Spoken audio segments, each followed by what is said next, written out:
नमस्कार दोस्तों, आज आपके लिए हम बहुत ही अच्छा वीडियो लाए हैं जिसको कहते हैं आवृतबीजी पौधों में पीढ़ी एकांतरण। आवृतबीजी पौधों या एंजियोस्पर्म। आवृतबीजी पौधे क्या होते हैं? आवृतबीजी पौधे जो होते हैं जिस पर बीज पर आवरण होता है, जो बीज होते हैं वो फलों में पाए जाते हैं, इसलिए इनको आवृतबीजी पौधे कहा जाता है। तो आवृतबीजी पौधे के बारे में हम पढ़ते हैं। आवृतबीजी पौधे का जो पुष्प होता है यही इसका जनन अंग होता है, जिसमें नर जनन अंग होता है पुंकेसर और मादा जनन अंग होता है जायांग। इसके बारे में हम पिछले वीडियो में आप लोगों को बता चुके हैं। और जो पौधा होता है, पुष्प होता है, इसमें गुणसूत्रों की संख्या कोशिकाओं में 2n होती है, तो इनको कहा जाता है बीजाणुद्भिद।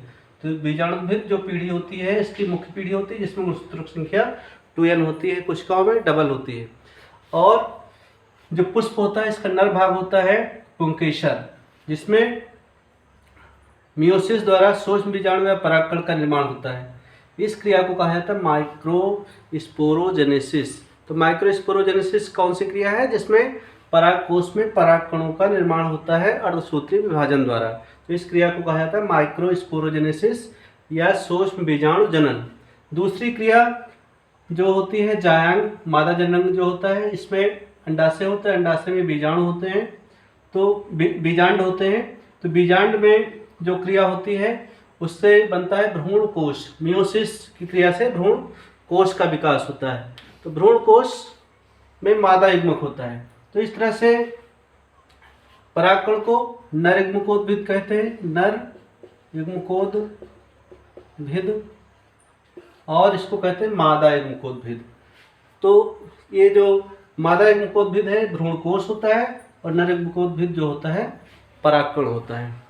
तो इसमें गुणसूत्रों की संख्या n होती है। जो इसमें नर युग्मक होता है उसमें हाफ होती है क्योंकि ये मियोसिस द्वारा बनता है। इसी तरह से मादा युग्मक इसमें भी n होती है। तो इस तरह से इस पीढ़ी को हम कहते हैं युग्मकोद्भिद पीढ़ी। तो इस तरह से हम देखते हैं इसमें गुणसूत्रों की संख्या हाफ होती है और इसमें डबल होती है। अब जो ये नर युग्मक बनते हैं, परागकण जो बनता है जिसमें 2 नर युग्मक होता है, नर युग्मक 2 होते हैं, और यहाँ पर जो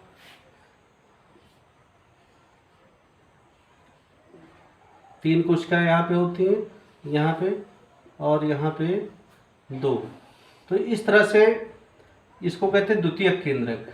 द्वितीयक केंद्रक ये होता है भ्रूण कोश, और यहाँ पे अंड कोशिका लगी होती है, अंड कोशिका,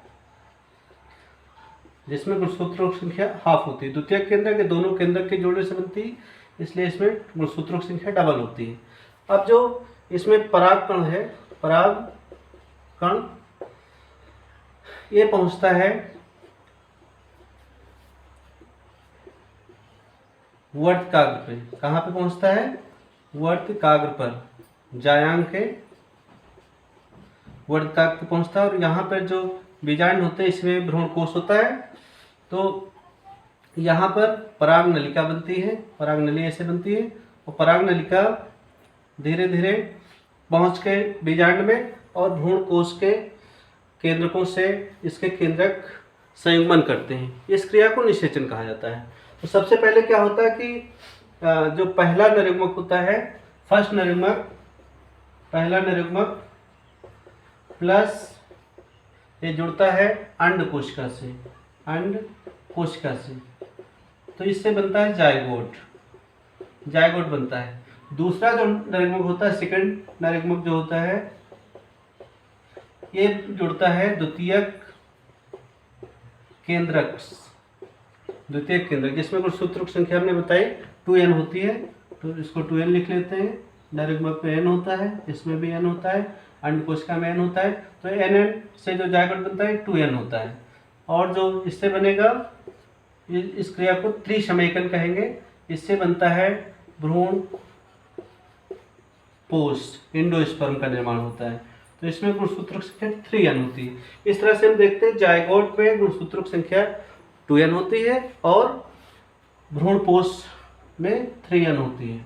तो इस तरह से हम देखते हैं आवृतबीजी पौधों में 2 बार निषेचन होता है। पहला नर युग्मक अंड कोशिका से मिलता है, जायगोट बनता है। दूसरा नर युग्मक द्वितीयक केंद्रक से बनता है, भ्रूणपोष बनता है। इस तरह के निषेचन को कहा जाता है द्विनिषेचन। द्वि का मतलब दो, और निषेचन को इंग्लिश में कहते हैं फर्टिलाइजेशन। तो डबल फर्टिलाइजेशन इसको कहते हैं, डबल फर्टिलाइजेशन। और इस क्रिया को सबसे पहले बताया था किसने?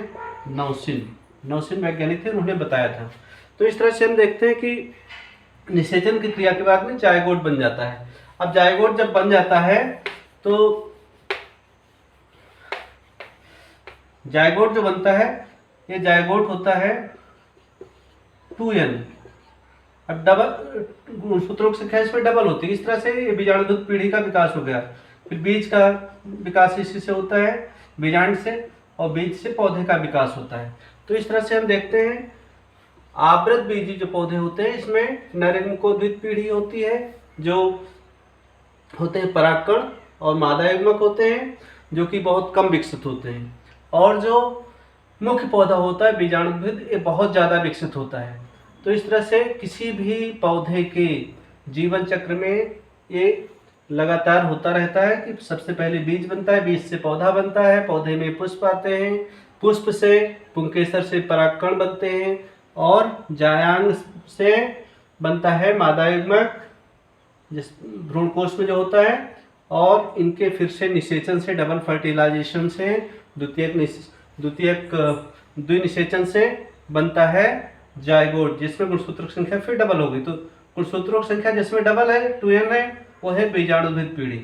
तो इस तरह से बीजाणुद्भिद पीढ़ी और युग्मकोद्भिद पीढ़ी जीवन चक्र में लगातार आती रहती हैं। इसको कहते हैं पीढ़ी एकांतरण। तो पीढ़ी एकांतरण क्या है? किसी पौधे के जीवन चक्र में बीजाणुद्भिद पीढ़ी और युग्मकोद्भिद पीढ़ी के क्रम से आने को क्या कहा जाता है? आवृतबीजी पौधों के पीढ़ी एकांतरण कहलाता है। आवृतबीजी पौधों में पीढ़ी एकांतरण होता है। तो जीवन चक्र में दोनों क्रियाएं होती रहती हैं। तो इसको अगर आप पुष्प की रचना जानते हैं तो इसको समझने में कोई दिक्कत नहीं होनी चाहिए।